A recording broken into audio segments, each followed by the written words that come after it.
My entire life was lived in this small town, you know, the kind of place where you leave your doors unlocked and everyone knows everybody else, or so they would think.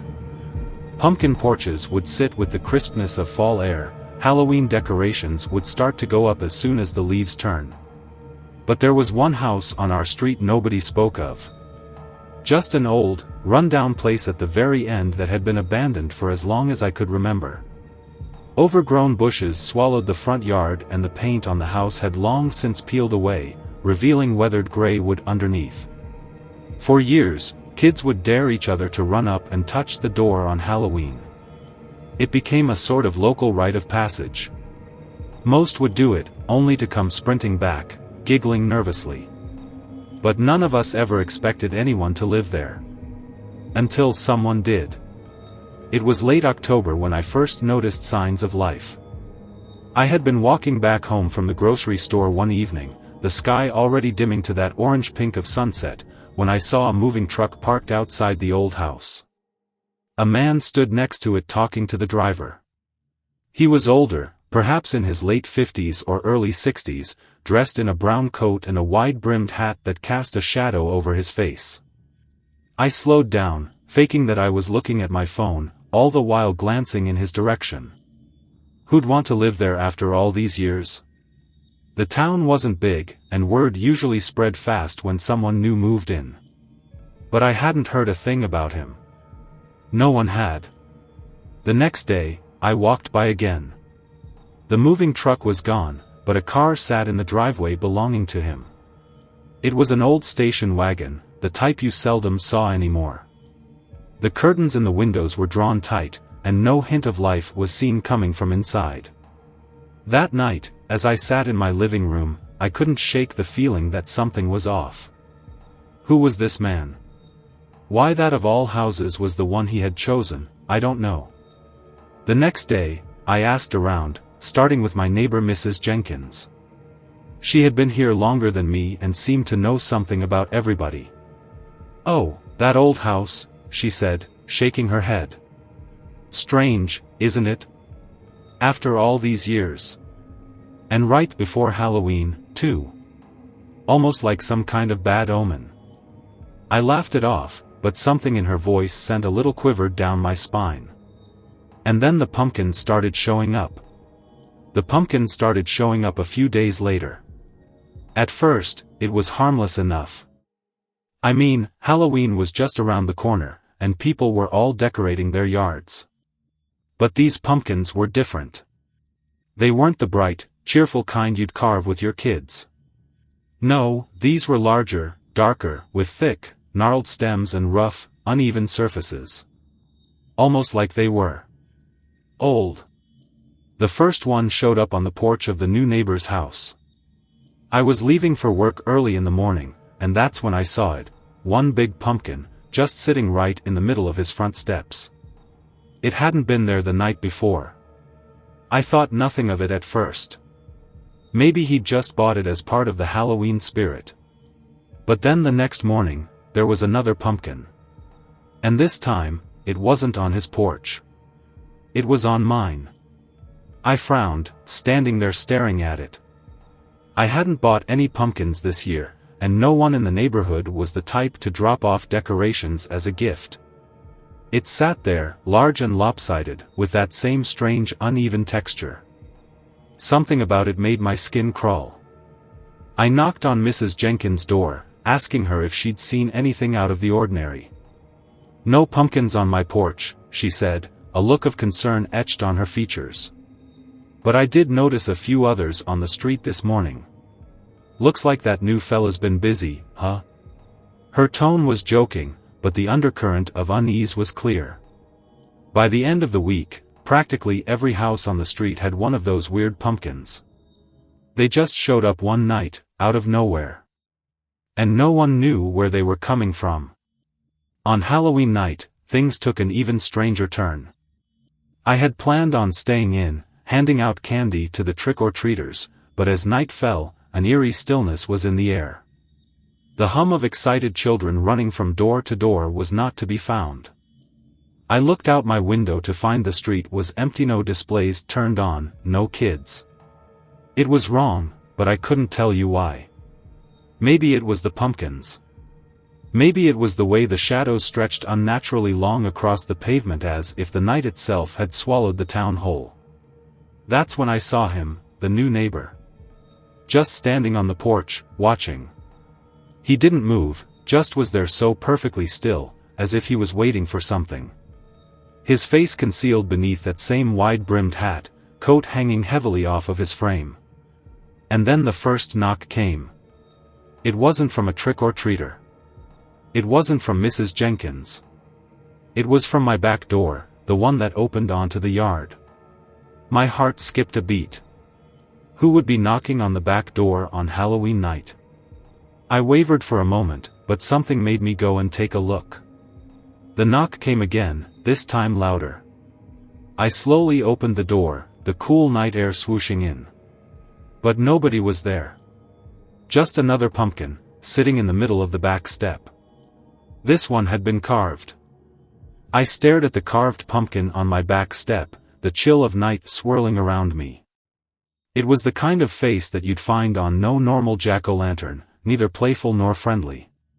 This face was jagged, uneven, with deep slashes for eyes and a twisted grin that seemed far too wide. The candle inside guttered, casting long, distorted shadows that danced across the ground. A chill crawled up my spine. Who had put it here? And why? I quickly shut the door behind me, locking it. My mind was racing, but nothing seemed to make any sense. It wasn't just the pumpkins anymore, something about all of this felt wrong. Too contrived. Too personal. I decided to check out the front of the house, hoping to see some kids playing some sort of Halloween prank. But as I opened the door, that street was once again empty. No kids. No parents. Just the neighbor, still standing on his porch, still watching. I ducked back inside, my heart racing. I didn't know what to do. Should I call someone? The police? But what would I even say? Someone's leaving creepy pumpkins on my porch? It sounded ridiculous, even to me. I tried to comfort myself, thinking it was a harmless prank. But that carved face of the pumpkin just would not go away. I had to know more. The next morning I was across the street once again and over at Mrs. Jenkins' house. Her pumpkin was still there, still unscarred, uncarved. I knocked on her door, and as she opened it, I asked her if she happened to hear anything strange last night. No, she said, squinting. Why? When I mentioned the pumpkin on my back step to her, she furrowed her brow. Well, that's strange. You're certain that it wasn't simply kids playing around? I'm positive, I replied, yet the second the words exited my mouth, I actually wasn't certain about anything anymore. That afternoon, I couldn't resist looking up the street at the old house again. The neighbor was out front now, this time sitting on his porch. Still in the brown coat and hat, but now something was clutched in his hands. I squinted hard, trying to see better. It was a carving knife. And he was carving a pumpkin. I stood there for a long while, and he worked, never looking up. He just kept carving, his hands moving with practiced ease, his features slow and deliberate. The pumpkin he was working on looked like the others, dark and rough, almost unnatural. I couldn't sleep that night. Every little sound, every groan of the house, seemed to penetrate my bones. Images of the man, the pumpkins, the grin carved into the one on my back step, swirled in my head, over and over. My thoughts kept circling back to one question: why now? Why after all these years, was he here? Why the pumpkins?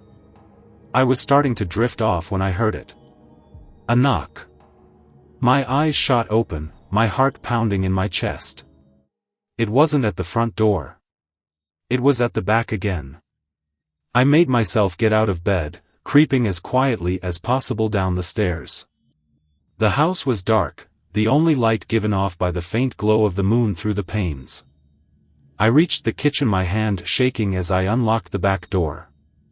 I pulled it open slowly, bracing myself for what I might see. There was another pumpkin. And this time, the grin was wider.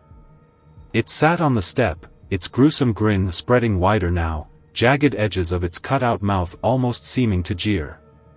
The candle inside flickered once more, sending that same eerie glow, so that the face almost appeared to shift with it in the light. I couldn't shake the feeling it was watching me. Not just sitting there, actually watching. Slowly, I began to back my way from the door, still staring at it while I closed it. My hands shook as I locked the door. This was no prank anymore. This wasn't kids messing around. The neighbor. That man. It had to be him behind this. I didn't sleep that night a bit. Every creak of the house, every rustle of the wind outside sounded to me like another knock on the door, another unwanted visitor. The image of the neighbor couldn't get out of my mind, just sitting there on his porch carving those pumpkins. There was something wrong in the way he was doing it, so slow, so deliberate, it almost seemed like some form of ritual. By morning, I was exhausted but determined. I had to know what was going on. I was going to go down the street and have a talk with him. Maybe I was just overthinking this, maybe there was some logical explanation behind it. But deep down, I knew there wasn't. The sky was overcast, the air cold and damp, as I made my way toward the house at the end of the street. In daylight, the old place seemed even more run-down than before, its sides crawling with vines, paint peeled from it in big flakes. The front yard was littered with pumpkins, neat rows all aligned, identical in their unnatural twisted shapes. I stepped up onto the porch. The old wood creaked beneath my feet. The door was open just enough to give me pause. I raised my hand to knock but caught myself. Something told me not to. "Hello?" I called out, my voice shaking. No response. I stepped back, scanning the porch. That was when I saw something that I hadn't caught before. There were carvings, small, barely noticeable at first, but they were etched into the wooden posts of the porch. Strange symbols, spirals and jagged lines, all carved with the same precision as the pumpkins. My skin prickled. I was just about to turn and go away, when the door creaked open still a little bit wider, and I saw him. He stood just inside, the neighbor, his face half shrouded in shadow, silent, staring at me out of the dark. "Are you the one that's been leaving the pumpkins?" I asked, attempting to sound much braver than I felt. He did not stir for a long while. Then he took one pace forward, into the light. The lines in his face were deeper than I had known, his eyes heavy and sunken in their sockets. The old brown coat and hat were the same, the carving knife still firm in his grasp. "I leave them for whoever might want them," he said, his voice low, his eyes straight forward. "Need them?" I echoed, bewildered. "What do you mean?" He didn't answer.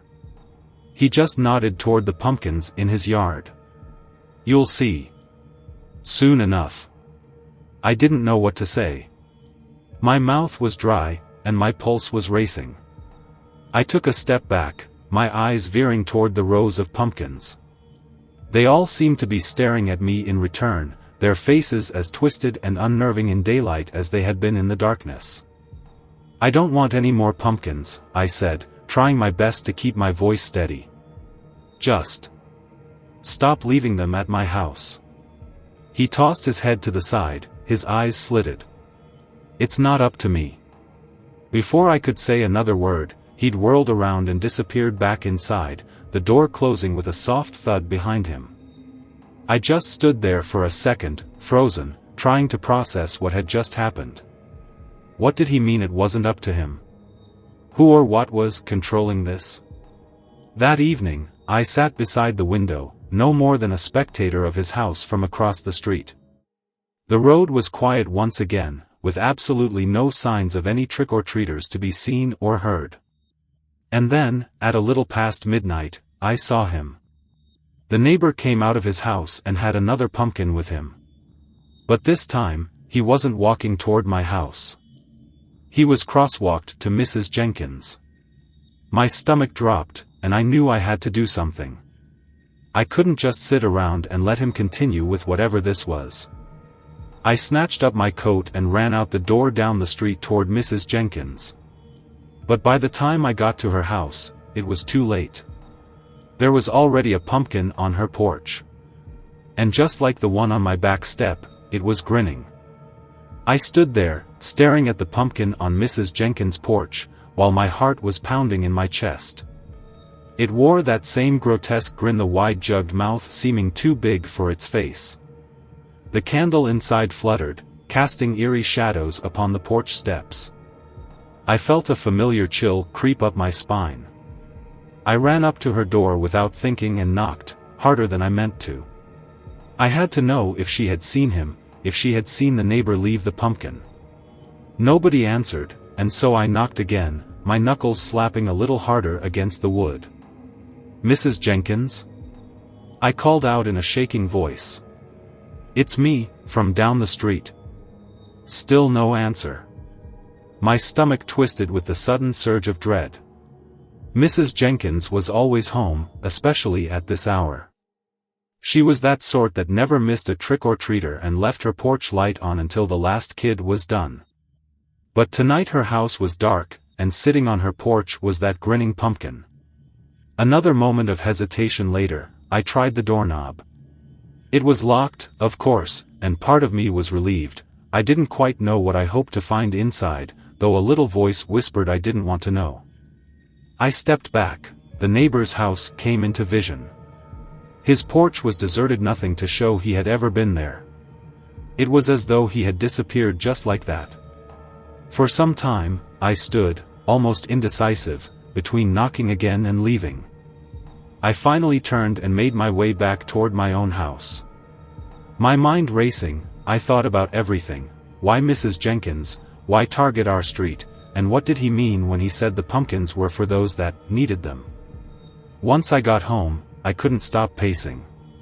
Every creak of the floorboards, every gust of wind outside made me jump. My eyes kept darting toward the back door, half expecting it to have another pumpkin waiting there with its taunting grin. But the door stayed quiet.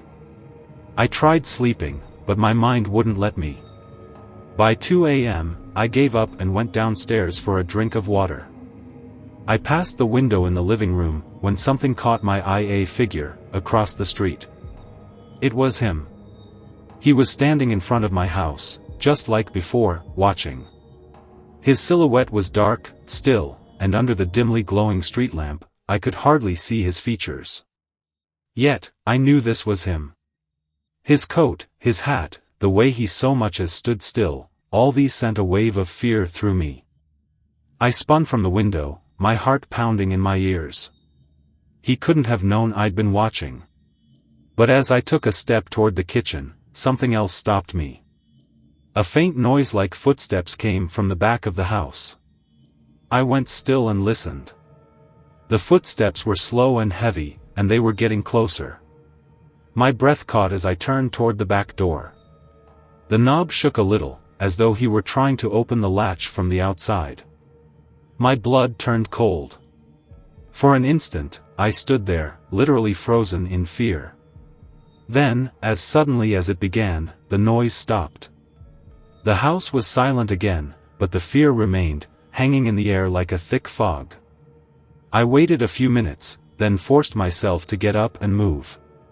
Slowly, cautiously, I crept to the back door, my pulse racing. I peered through the little window, my heart pounding in my chest. There was nothing. No one stood there. But sitting on the back step, as I had feared, was another pumpkin. This one was different. It wasn't grinning. It wasn't even carved. It was blank, untouched, as if waiting for something. Waiting for me. I stared at that blank pumpkin on my back step, my mind running. This felt a little different because there was no twisted grin, no menacing carving. It just sat there, whole, untouched. And for some reason, that just made it more unsettling. It felt like a message, like it was waiting for me to do something. But what? I didn't dare open the door. I stepped backward, trying to reason. I had to piece this together. The neighbor's weird behavior, the pumpkins, Mrs. Jenkins not answering her door, none of it added up. My thoughts were scrambled, but one thing was certain, this wasn't just some random Halloween prank. First thing in the morning, I decided to head over to Mrs. Jenkins's house again. Perhaps, under this new daylight, it would all make some kind of sense. Perhaps she would be able to explain, just maybe she had gone out, or simply hadn't heard me knocking that night. I did not know what to expect, yet I knew that I had to try. When I arrived, her pumpkin still sat on the porch, grinning up at me. But the house was as quiet as it had been earlier, the windows dark, blinds drawn.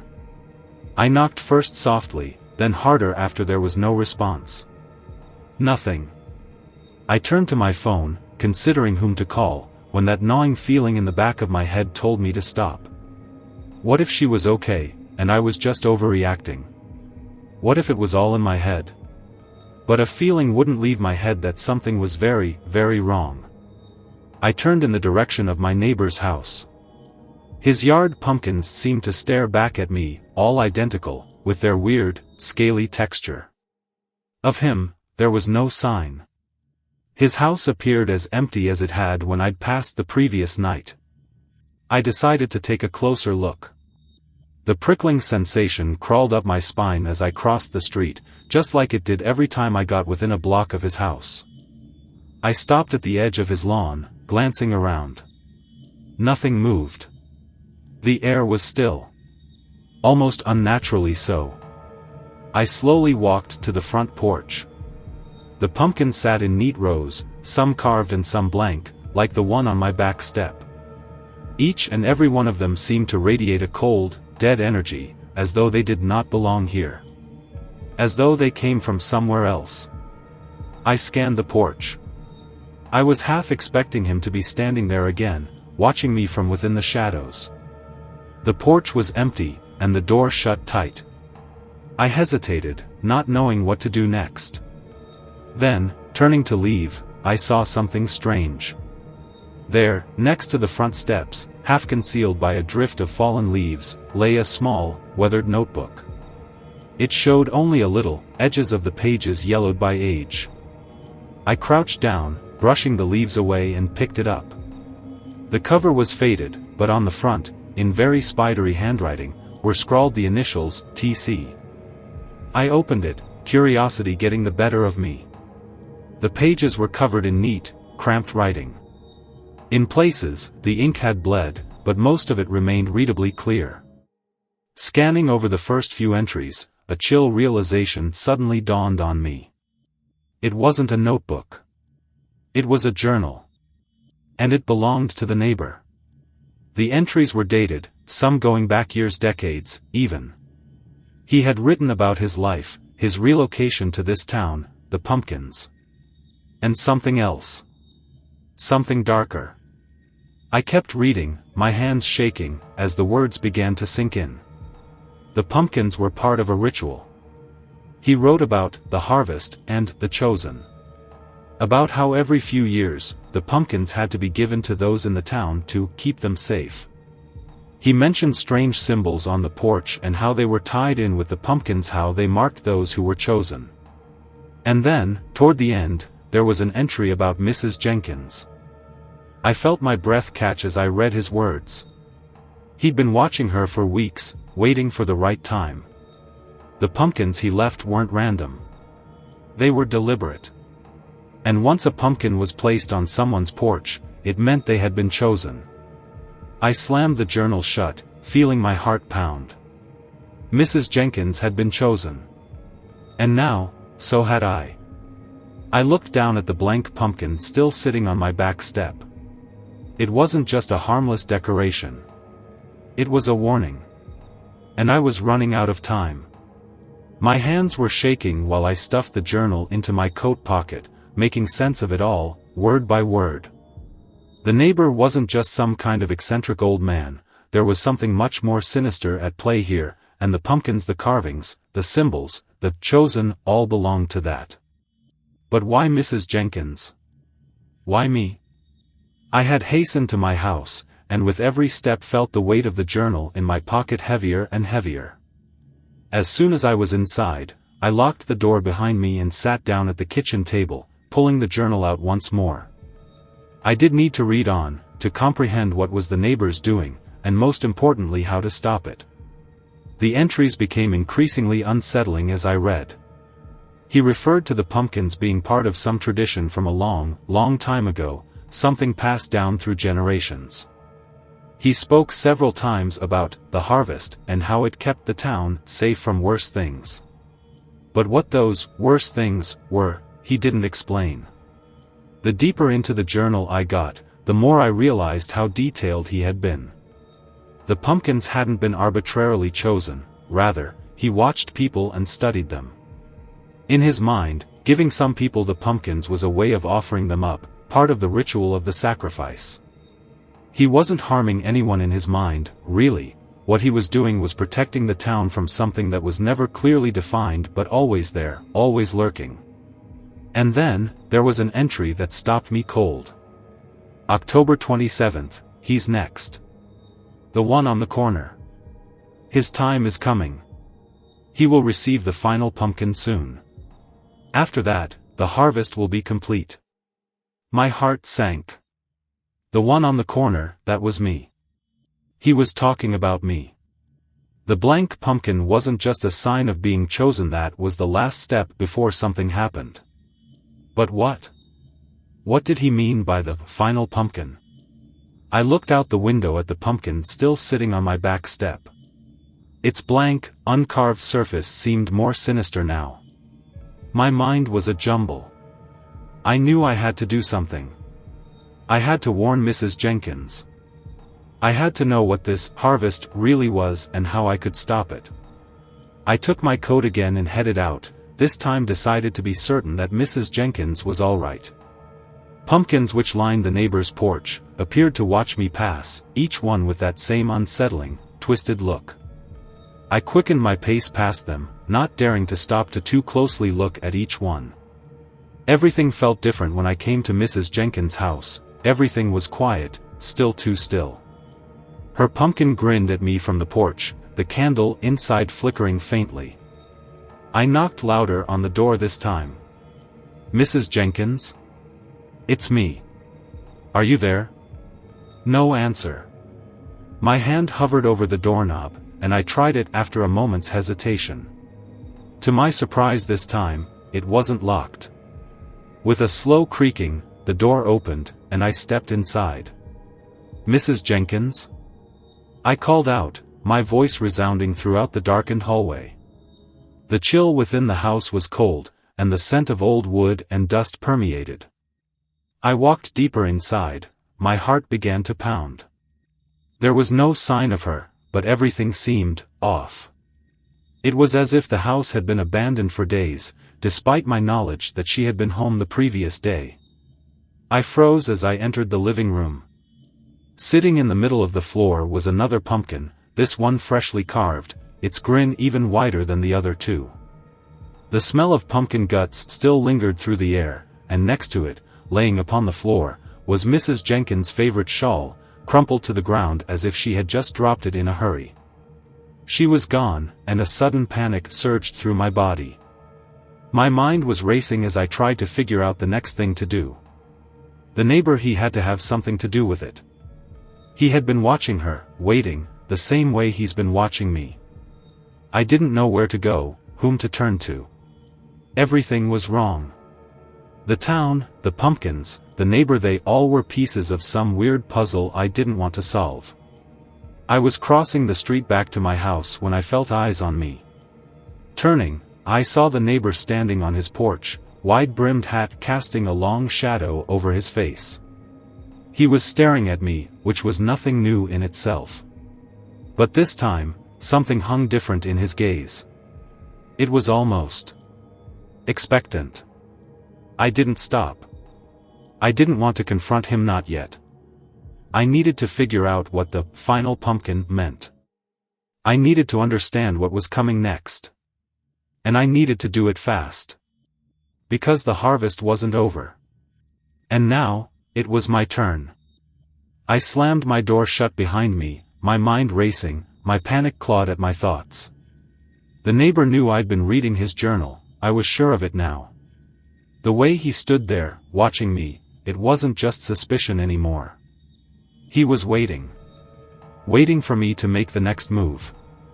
I strode up and down the living room, clutching the journal in my hands, turning the pages haphazardly, my eyes running over whatever appeared on them, searching for something useful. The word harvest just kept cropping up. Whatever this thing was, it connected with these pumpkins, with the carvings, with the people he watched. And now that Mrs. Jenkins was gone, I could no longer ignore it. I have to stop him. The journal had spoken of some kind of final offering that was to be made.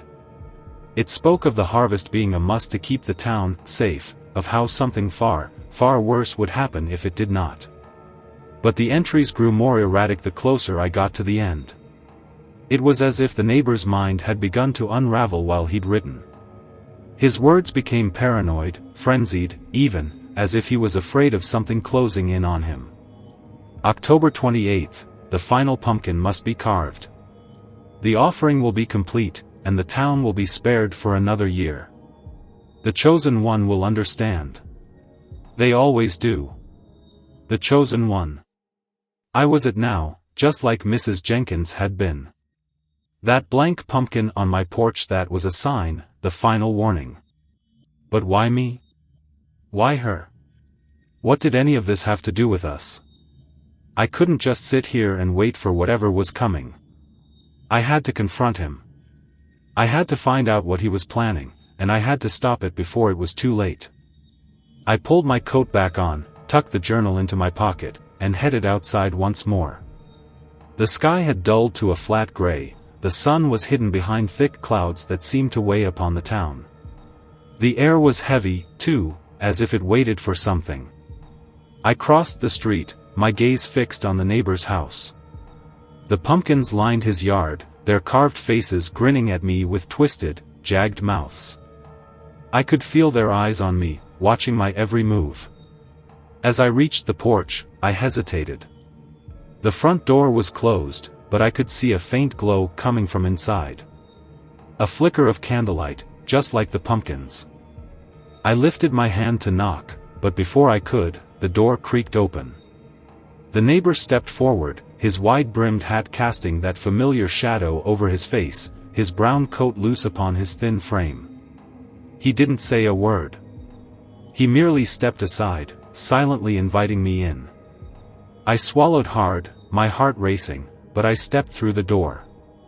Inside, the house was done up in flickering candlelight from candles placed in pumpkins like those outside. It smelled of wax and decaying pumpkins, heavy in the air, a thick nausea. The walls had bookshelves to the ceiling high on either side, stocked with books and curios such as old worn tools, bunches of dry herbs, and carvings of a nature that would not be out of place on the walls of some ancient temple. In the middle of the room, on a large wood table, an unmarked pumpkin sat. It was the same as the one on my back step, unscarred, unblemished, waiting. "You've come," the neighbor said, in a voice low almost to a whisper. "I knew you would." I didn't know what to say. My mouth was dry, my thoughts a jumble. I looked at him, then at the unscarred pumpkin on the table. "What is this?" I asked, my voice trembling. "What are you doing?" He leant closer to the table, his eyes fixed on the pumpkin. "It is time for the harvest," he only said. "It has always been that way. The pumpkins. They protect the town. The carvings, the offerings. Keeping at bay some darkness." I shook my head, not understanding. "Offerings? What offerings?" He looked up to me then, his sunken eyes locking with mine.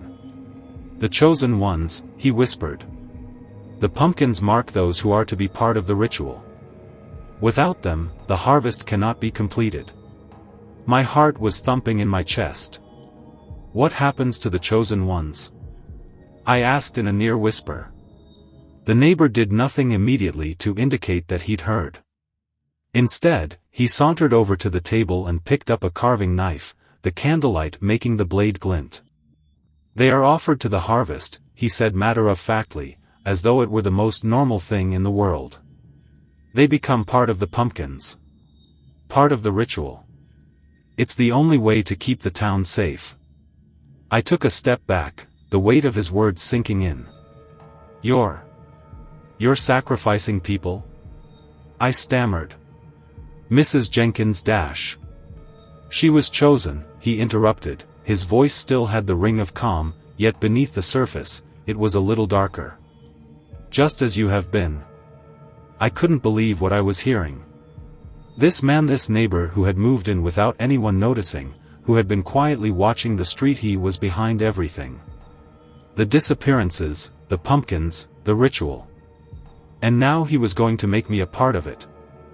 I looked at the door, my pulse began to quicken. I had to get out of here. I had to stop this.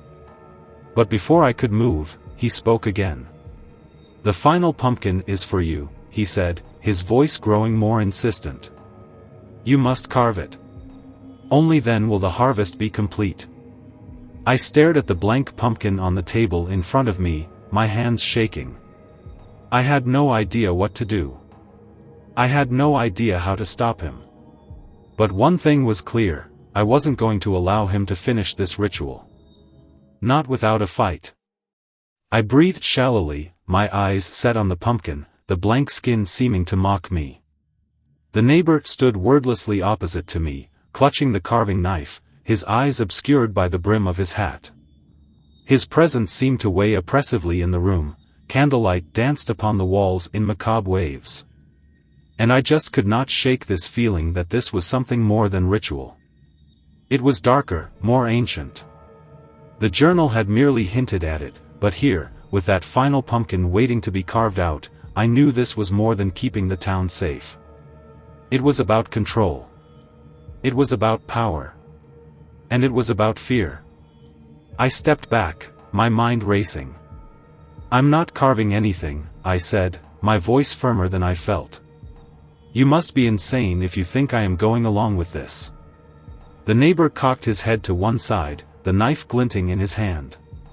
"You have no choice," he whispered, his voice low and with an icicle-sharp edge. "The pumpkins. They have already chosen you. If you don't finish the ritual, the darkness will come. And it will not stop with just you. It'll take the whole town." I didn't believe him. I couldn't. Yet, there was something in his voice, in the manner he spoke of the dark, that stayed my hand. Could that be possible? Was it true, really? No. I couldn't allow myself to fall within his madness. "Why me?" I asked, trying to stall for time, to figure some kind of way out of this. "Why Mrs. Jenkins? What does any of this have to do with us?" He didn't respond immediately, instead looking down at the pumpkin on the table. "The harvest chooses," he said finally. "It always has. Some people are to be part of the cycle. Others that they are the ones who must offer themselves. You and Mrs. Jenkins were chosen long before you even knew it." I shook my head. "You're killing people," I exclaimed, my voice growing louder in anger. "You think these pumpkins are protecting the town, but all you're doing is feeding your own sick ritual." The neighbor's eyes flashed with something dark, something angry. "I'm not killing anyone," he said in a cold, low voice.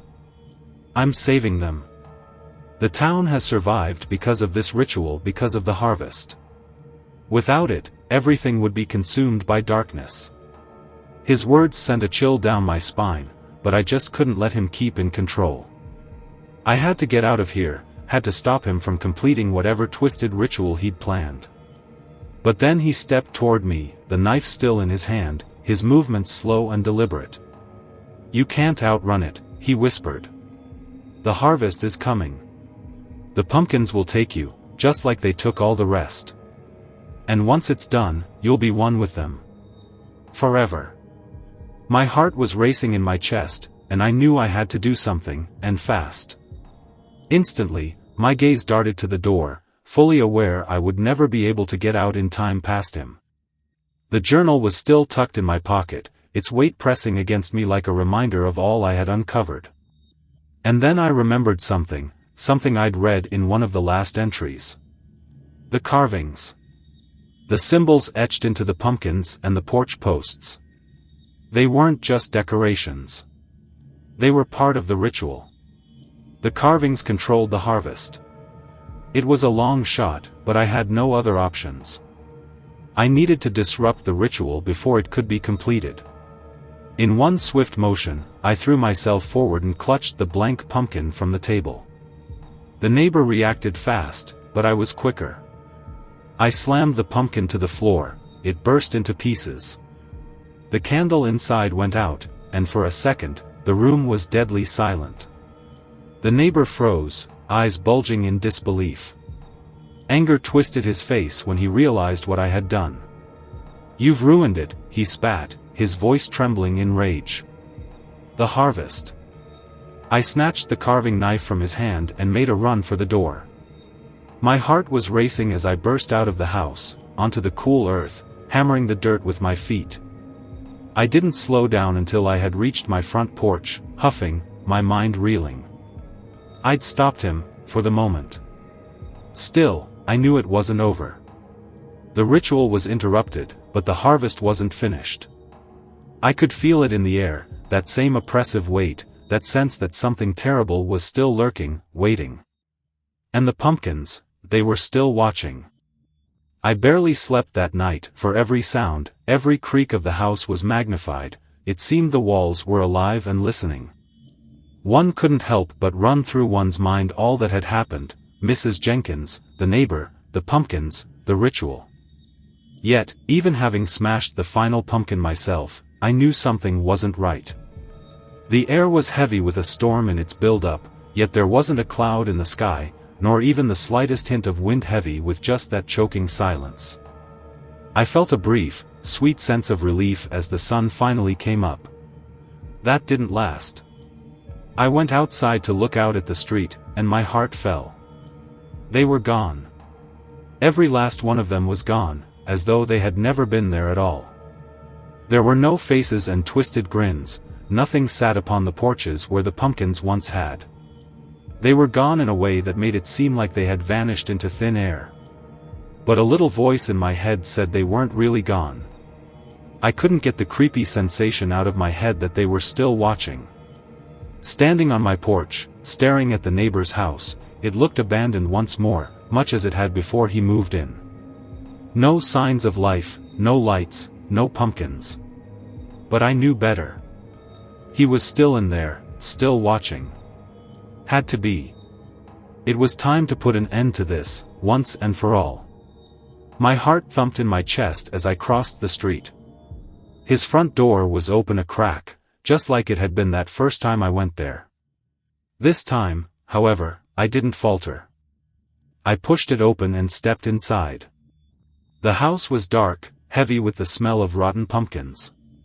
The candles that had once lit the room were snuffed out, the strange carvings on the walls could hardly be seen in the dim light. And then I saw him. He sat in a chair in the middle of the room, wearing his wide-brimmed hat on his knees, his face shrouded in darkness. He didn't say anything when I came in, didn't stir. It was as if he had been waiting for me.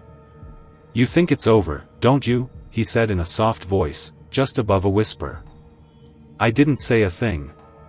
I only watched him, my mind racing.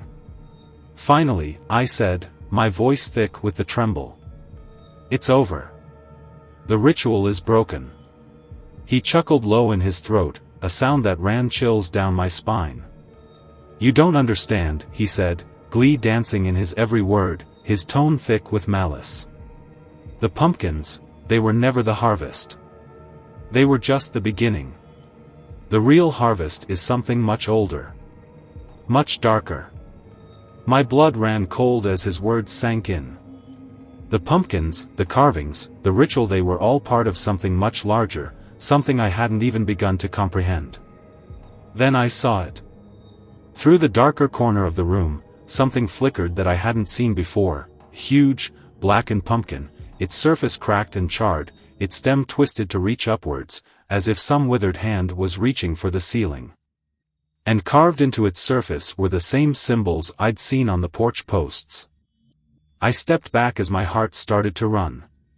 "What is that?" I whispered. The neighbor rose to his feet, every motion of his body was considered, almost ceremonial. "That," he said, pointing to the blackened pumpkin, "is the real harvest. It's been waiting for you." And before I knew it, the room had grown colder, the air suddenly congealed with some strange, suffocating energy. The blackened pumpkin seemed to be pulsating, as if it were alive, its cracked surface aglow in spurts with a faint otherworldly light. I turned and tried to run, but the door slammed shut behind me. The neighbor moved closer, his eyes dark and hollow, his voice echoing in my ears. "You're part of this now," he whispered. "You always were. The chosen one. The final piece of the harvest." My breath caught in my throat, and the panic rose over me like a wave. I had to get out, I had to stop this. But as I tried to move, the blackened pumpkin began to crack open, a thick, black mist oozing from inside. The mist danced around the room, wrapping itself around me, tugging me closer. I struggled, but it was no use. The mist was too strong, too powerful. I could feel it tugging me toward the blackened pumpkin, toward whatever dark force lay within. And then, just as I felt myself being consumed, I remembered the carving knife in my pocket. Pulling it out with the remnants of my strength, I slashed desperately at the mist with a desperate cry, cutting through it. The mist recoiled, hissing, almost like an animal that had been wounded, and for that instant, I was free. I didn't hang around. I ran for the door, throwing it open and stumbling out into the street. The cold night air hit me like a wave, but I didn't stop. I kept on running, past my house, past Mrs. Jenkins' empty porch, past the street where the pumpkins had once sat. I didn't stop running until I was miles away, until the neighbor's house was no more than a vague memory. But even while running, I couldn't shake the feeling it wasn't over. The harvest was still coming. The pumpkins, the ritual, the darkness, it was all part of something far greater than me, something that couldn't be stopped. I had escaped, but I knew the truth. The harvest is never over.